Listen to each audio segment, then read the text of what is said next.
Shake, Rattle, Roll, Jack Magasaka's Tale, Part 8 of 10. Ada took point as the four of us headed north up our street. Following Ada was Lola, then Pocky, then me, trailing behind on the trailer bike. I kept shouting, faster, faster, but we poked along till the end of our street where Ada led us in a left turn, followed by a quick right when that street ended. Maybe 100 yards later, we turned right onto Madison Avenue where we passed the Woodlawn Education Center. Recognizing the Education Center, I heard, hey, there's a playground. Can we stop? Pocky's non sequitur reply of, I love you too, proved another exercise in frustration as we flowed along the slight downhill past the slides and jungle gym.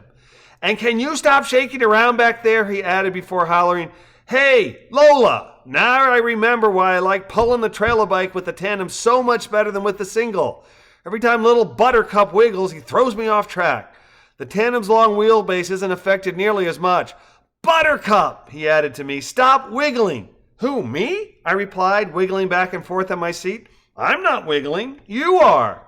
His name's Jack, Ada hollered over his noisy brakes as we rolled to a stop at Lower Beaver's red light. I know what Buttercup's name is, don't I, Jack? We're just having fun, Pocky replied before saying, got to be careful going around this truck. Hard for drivers to see us, he said, referencing a telephone repair truck that filled the right half of the road. The light turned green, and the first car traveling west on Madison turned left onto Lower Beaver in front of Ada, and then the car behind him waited for us to get around the truck. That was a bit scary, Pocky declared, waving to the driver who had waited for us. Clearing the light, Madison starts to slope gently downward on its path to the Des Moines River, and the road becomes noticeably steeper after the stop sign at 30th Street.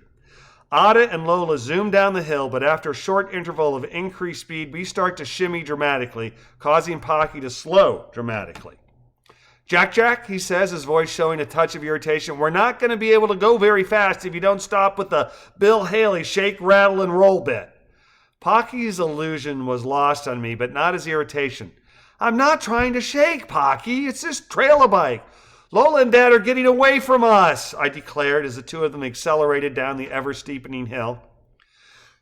First Ada, then Lola took the sharp right curve that accompanied the name change of Madison Avenue to MLK Jr. Drive at speed, but Pocky rode his brakes the whole way down.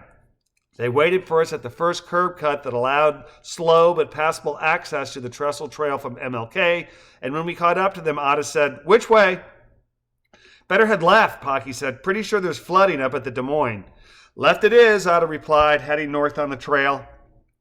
Lola waited for us to clear the narrow entry before following, and my grands breathed hard as they pursued Ada. He was within shouting distance as we rounded a curve, and the lovely, turgid Des Moines appeared on our right. Look, I hollered, isn't it beautiful? The river's beautiful, isn't it, Mr. Cutie Pie? Lola asked, echoing my reaction. The river view was brief, and soon we were on a ribbon of concrete that paralleled Lower Beaver, which we followed until jagging northish on 44th Street before taking a tunnel under the numbered thoroughfare.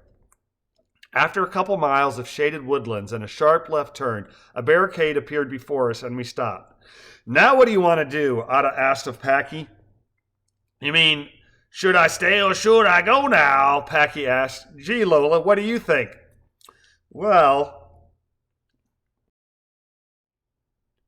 Lola replied, assessing the situation, I'd say, if I go, there will be trouble, and if I stay, it will be double, she sang. Wow, Pocky replied, shaking his head and smiling, that really clashes. I am so confused, I hollered from my seat on the trailer bike.